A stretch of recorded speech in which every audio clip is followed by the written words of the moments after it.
10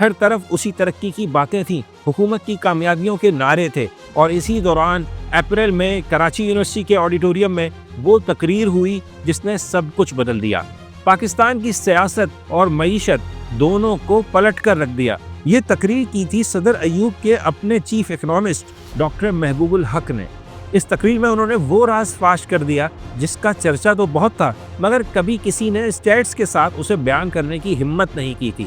انہوں نے بتایا کہ پاکستان کے 2/3 یعنی 2/3 انڈسٹریل ایسٹس صرف 22 خاندانوں کے پاس ہیں۔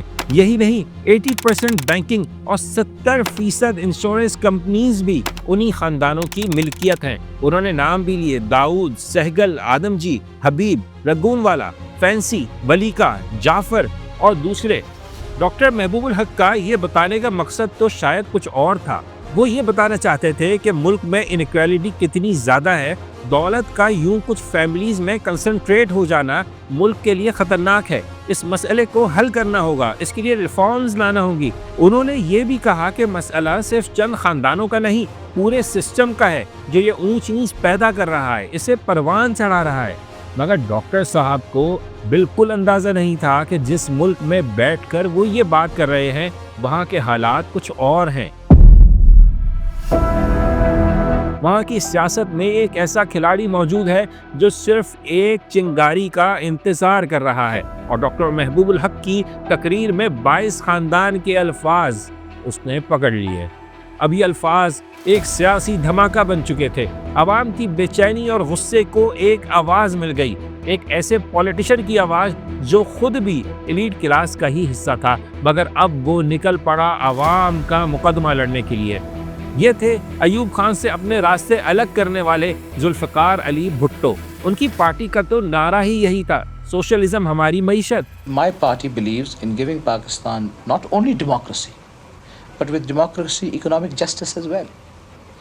I want to end this system of Buffalo Bill capitalism and Jesse James capitalism. تو 22 خاندانوں والی بات نے تو ان کے نعرے کو نئے ڈائنامکس دے دیے۔ ڈاکٹر محبوب الحق بیچارے وضاحتیں دیتے رہ گئے، کہتے رہے کہ بھائیو یہ ایک سسٹمک پرابلم ہے، صرف کچھ خاندانوں کو ٹارگٹ بنانے سے کچھ نہیں ہوگا، مگر تیر کمان سے نکل چکا تھا۔ بھٹو اور ان کی پارٹی نے 22 خاندانوں کو ہر مسئلے کی جڑ قرار دیا، انہیں لٹیرا، استحصالی اور عوام دشمن بنا کر پیش کیا۔ یہ وہ زمانہ تھا جب بھٹو کا ہم خیال طبقہ میڈیا پر حاوی تھا، تو اخباروں نے 22 خاندان کی اصطلاح کو بہت اچھالا۔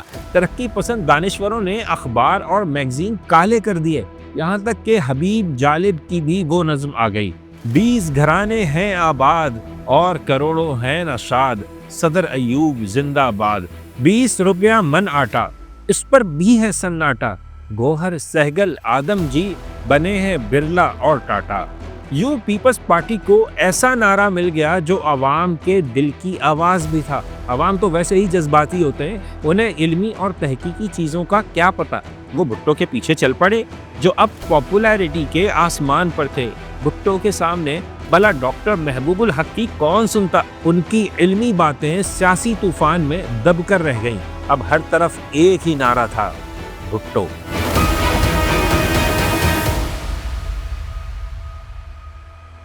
ذوالفقار علی بھٹو صرف ایک سیاستدان نہیں تھے، وہ ایک فینومینن تھے، ایک کیرزمیٹک، اپنی تقریروں سے آگ لگانے والے، ایک جذباتی لیکن ذہین انسان۔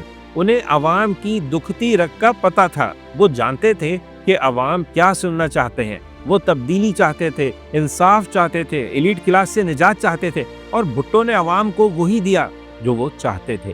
انہوں نے ہر برائی کی جڑ 22 خاندانوں کو قرار دیا، عوام کے غصے کو ان کی طرف موڑا، اور ایوب حکومت پر الزام لگایا کہ وہ امیروں کی سرپرست اور غریبوں کی دشمن ہے، اور ایک نعرہ لگایا اسلامی سوشلزم کا۔ جی ہاں، انہوں نے اسلام اور سوشلزم کا فیوژن کر دیا۔ انہوں نے روٹی، کپڑا اور مکان کا وعدہ کیا۔ مگر کیا بھٹو واقعی ایک نظریاتی سوشلسٹ تھے، یا وہ ایک موقع پرست سیاستدان تھے جو موقع اور حالات کو دیکھتے ہوئے بس اقتدار تک پہنچنا چاہتے تھے؟ یہ سوال آج بھی تاریخ دانوں کے درمیان بحث کی وجہ بنا ہوا ہے، اس لیے کیونکہ بھٹو کا اپنا بیک گراؤنڈ ایک جاگیردار خاندان کا تھا۔ Islam and socialism are compatible. I have never used the word Islamic socialism. What I have said is that there is no contradiction between the principles of Islam and those of modern socialism. I am a socialist, I am not a communist. پھر انہوں نے خود بھی ایوب خان کی کابینہ میں کام کیا تھا، لیکن اب وہ خود کو ایک انقلابی رہنما بنا کر پیش کر رہے تھے، ایک ایسا نجات دہندہ بنا کر جو پاکستان کو سرمایہ داروں اور جاگیرداروں سے آزاد کروائے گا۔ وہ ایسی لیگیسی بنانا چاہتے تھے جو انہیں پاکستان کی تاریخ میں ہمیشہ کے لیے امر کر دے۔ ان کی حکمت عملی اپنے زمانے کے دوسرے پاپولسٹ لیڈرز جیسی تھی، یعنی انڈسٹریز کو نیشنلائز کر کے ریاست کے کنٹرول میں لانا اور عوام کو یہ احساس دینا کہ اصل اقتدار ان کے ہاتھوں میں ہے۔ مگر بھٹو اور دنیا کے دوسرے سوشلسٹ لیڈرز میں ایک فرق تھا، اور وہ یہ کہ ناصر، سویکارنو اور لیٹن امریکہ کے ایسے لیڈرز زیادہ تر فوجی تھے، لیکن بھٹو سویلین تھے۔ ان کے پاس تو فوج کو کنٹرول کرنے کی صلاحیت بھی نہیں تھی، اور ان کی اپنی پارٹی بھی کوئی کیڈر بیسڈ نظریاتی جماعت نہیں تھی۔ بہرحال 1970 کے الیکشن میں پیپلز پارٹی نے مغربی پاکستان میں تو بڑی کامیابی حاصل کی، اور جب 71 میں مشرقی پاکستان الگ ہو گیا تو بھٹو بچے کچے ٹوٹے پھوٹے پاکستان کے نئے حکمران بن گئے۔ وہ جو چاہتے تھے اب ان کے قدموں میں تھا، اور اب بھٹو وہ کرنے جا رہے تھے جس کا انہوں نے وعدہ کیا تھا۔ انہوں نے وہ قدم اٹھا لیا جو انہیں بالکل نہیں اٹھانا چاہیے تھا۔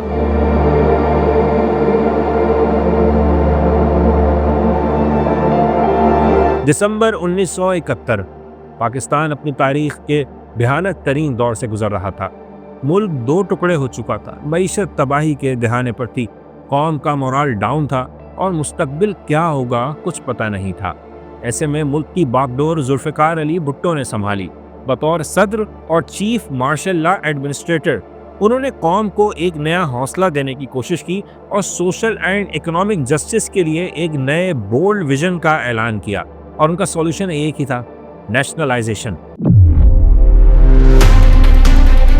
یعنی ان 22 خاندانوں کی طاقت توڑنا اور سب کچھ ریاست کے کنٹرول میں لانا۔ کیا بھٹو کا مقصد صرف سوشل جسٹس تھا، یا ہدف تھا اقتدار کو اپنی مٹھی میں کرنا؟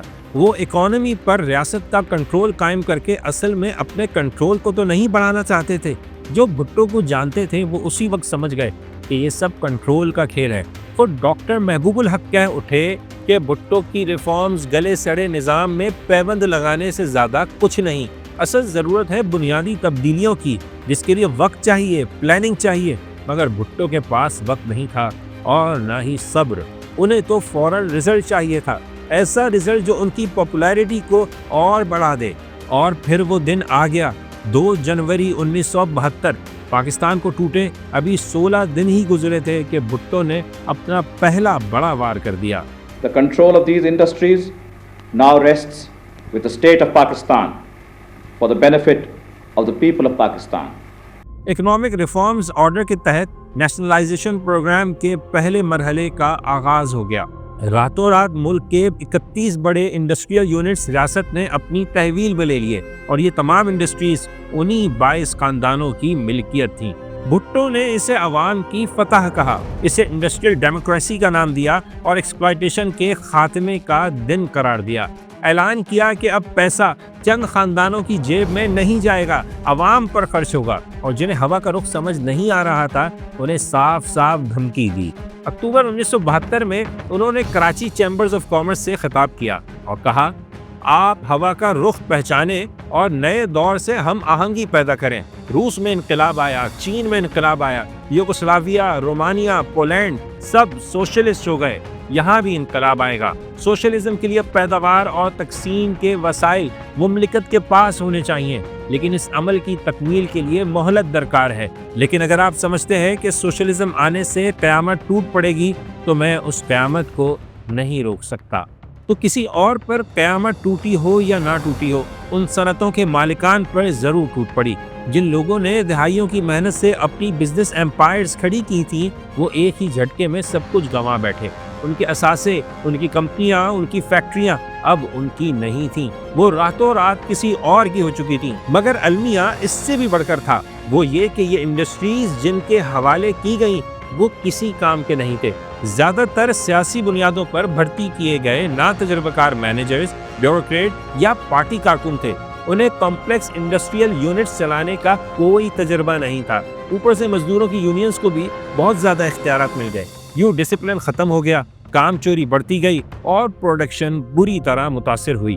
محنت کش جو اب خود کو مالک سمجھنے لگے تھے وہ اب سرکاری ملازم بن چکے تھے، اور سرکاری اداروں میں حال کیا ہوتا ہے یہ ہم سب کو اچھی طرح پتا ہے۔ ان حرکتوں کا رزلٹ کیا نکلا؟ یہی کہ 1 سال بھی نہیں لگا نیشنلائز کیے گئے تمام ادارے برباد ہونے لگے، پروڈکشن ختم ہونے لگی، اسٹینڈرڈ گرنے لگا اور نقصان میں بھی اضافہ ہوتا چلا گیا۔ اور پھر ایک ایسا ڈومینو ایفیکٹ پیدا ہوا جس نے ہر شعبے کو اپنی لپیٹ میں لے لیا۔ انڈسٹریل گروتھ رک گئی، زرعی پیداوار بھی متاثر ہوئی، مہنگائی آسمان سے باتیں کرنے لگی اور اتنی بڑھ گئی کہ ریجن میں کسی ملک میں نہیں تھی، یہاں تک کہ سندھ میں بھی نعرہ لگ گیا، جیے بھٹو اٹو کھٹو، یعنی آٹا کم پڑ گیا۔ ان حالات میں حکومت نے اپنے خرچے پورے کرنے کے لیے قرضے لینا شروع کر دیے۔ پاکستان نے اپنی 25 سال کی تاریخ میں جتنا قرضہ لیا تھا، بھٹو کی حکومت کے کچھ سالوں میں ہی اس سے بھی کہیں زیادہ قرض لینا پڑا۔ یہ تھی اس انقلاب کی پہلی قیمت جو سوشلزم کی صورت میں آ رہا تھا۔ کوئی منصوبہ بندی نہیں، کوئی ہوم ورک نہیں، صرف سیاسی نعرے اور پاپولیرٹی کا نشہ۔ بھٹو پھر بھی نہیں رکے۔ نیشنلائزیشن اب ان کے لیے چیلنج بن چکی تھی۔ یہ ان کی سیاسی بقا کا سوال تھا، اپنی طاقت کا، اپنی لیگیسی کا سوال تھا۔ اس لیے پہلے مرحلے میں اتنی تباہی کا سامنا کرنے کے باوجود انہوں نے دوسرا مرحلہ شروع کر دیا۔ اس مرتبہ ٹارگٹ تھا بینکنگ اور فائنینشل سیکٹر۔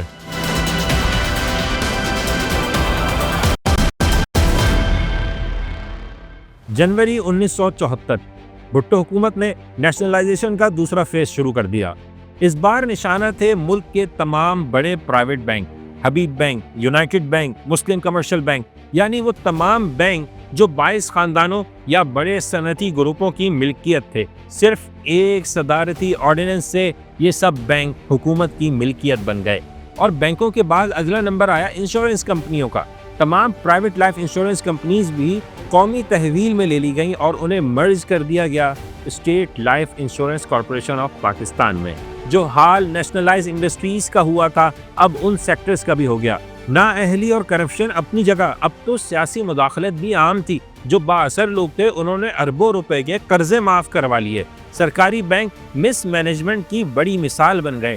جو چند خاندانوں کی اجارہ داری ختم کرنے نکلے تھے اب بے لگام سرکاری اجارہ داری قائم کر رہے تھے، جو شاید پہلے سے بھی زیادہ خطرناک تھی۔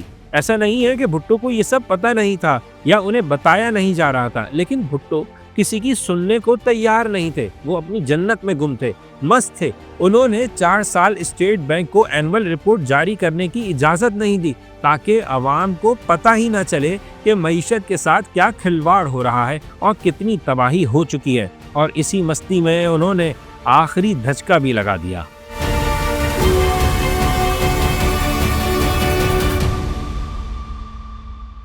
یہ سال تھا 1976 کا۔ بھٹو حکومت کے آخری سال شروع ہونے والے تھے۔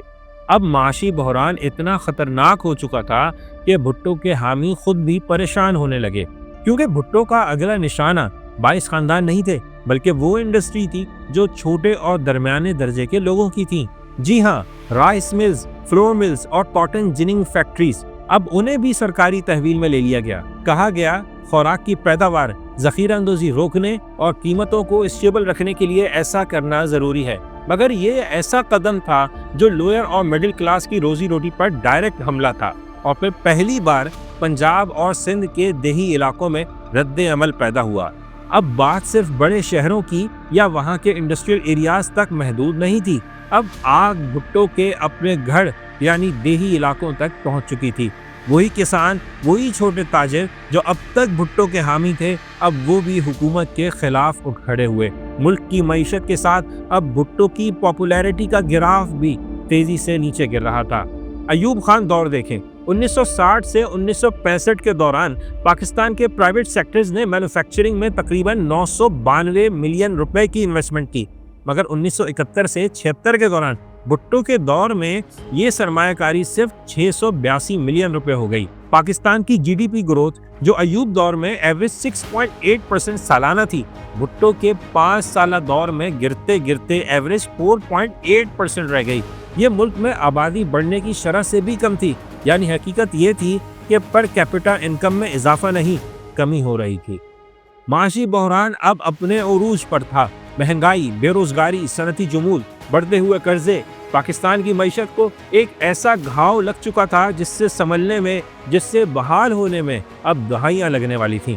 بھٹو کا حسین خواب، مساوات کا خواب، سوشلزم کا خواب اب ایک بھیانک سراب میں بدل چکا تھا۔ وہ نظریہ جس نے دنیا کے کئی ملکوں کو متاثر کیا بلکہ برباد کیا، اب پاکستان کو بھی پوری طرح اپنی لپیٹ میں لے چکا تھا۔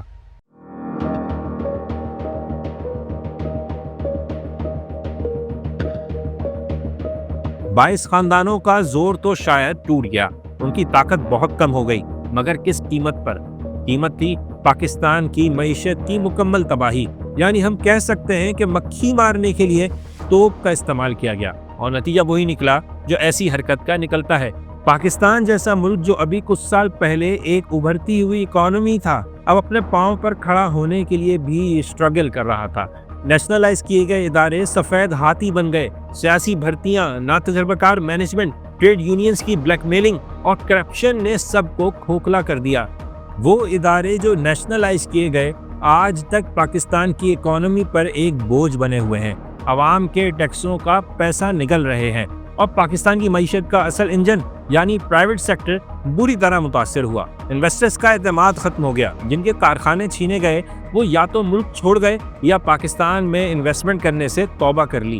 جن کے ادارے بچ گئے وہ بھی خوف میں مبتلا رہے کہ کہیں اگلا نمبر ان کا نہ ہو۔ اس عدم اعتماد کی فضا کی وجہ سے ملک سے بڑے پیمانے پر کیپٹل فلائٹ ہوا، جبکہ محنت کش طبقہ، مزدور، غریب عوام جنہیں پاور دینے کا وعدہ کیا گیا، ان کے حالات میں بھی کوئی خاص فرق نہیں آیا۔